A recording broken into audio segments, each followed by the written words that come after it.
તો આજના આ વિડીયોમાં આપણે એસબીઆઈ બેંક દ્વારા જે જુનિયર એસોસિએટ્સની જે પરીક્ષા લેવામાં આવી હતી, જે પ્રિલિમ્સ પરીક્ષા લેવામાં આવી હતી, જે બીજા મહિનાની 23, 27, 28 અને 1 તારીખે એમ 4 દિવસે 4 અલગ અલગ શિફ્ટમાં લેવામાં આવી હતી, તેનું પરિણામ એસબીઆઈ દ્વારા જાહેર કરવામાં આવ્યું છે.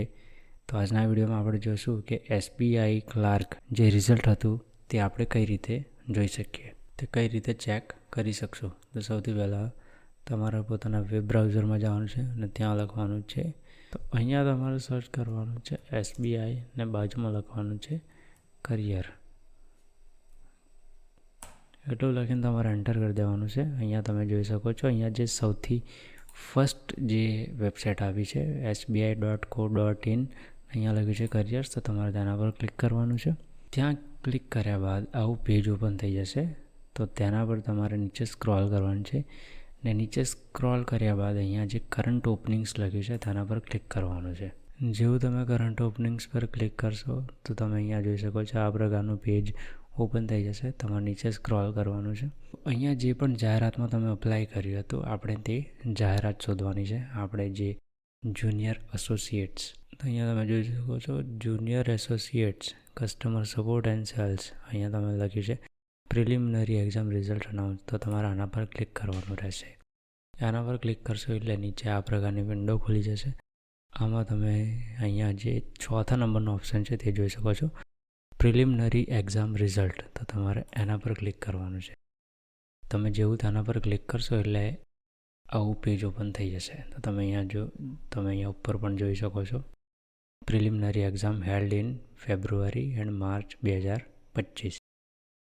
તો અહીંયા આ જે ફર્સ્ટ નંબરનો જે બોક્સ છે તેમાં તમારે પોતાનો રોલ નંબર અથવા રજિસ્ટ્રેશન નંબર બેમાંથી એક વસ્તુ અહીંયા નાખવાની રહેશે.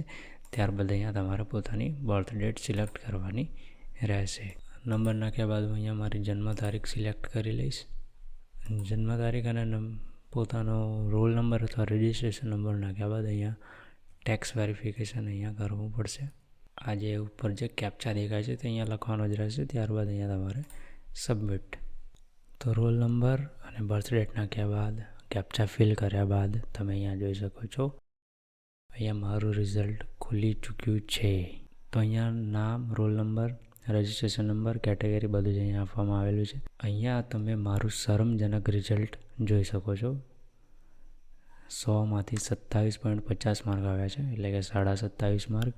અહીંયા તમે નીચે કટ ઓફ પણ જોઈ શકો છો, કેટેગરી વાઇઝ કટ ઓફ. અહીંયા કેટેગરી વાઇઝ કટ ઓફની વાત કરીએ શેડ્યુલ કાસ્ટના સ્ટુડન્ટ માટે અહીંયા 47 માર્કનું કટ ઓફ છે.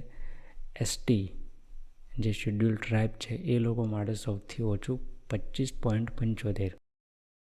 અહીંયા તમે ત્રીજા નંબરે જોઈ શકો છો ઓબીસીનું જે છે તે 47 અટક્યું છે. ઈડબ્લ્યુએસ વાળાને પણ 47, જનરલવાળાને પણ 47. એટલે કે એસસી, ઓબીસી, ઈડબ્લ્યુએસ અને જનરલ એ ચારે માટે 47 માર્ક કટ ઓફ રાખવામાં આવ્યું હતું. તો આજે તમે જે રિઝલ્ટ જોઈ રહ્યા છો આ મારું જ છે, બીજા કોઈનું નથી. વિડીયોને અહીંયા સુધી જોવા માટે થેન્ક યુ.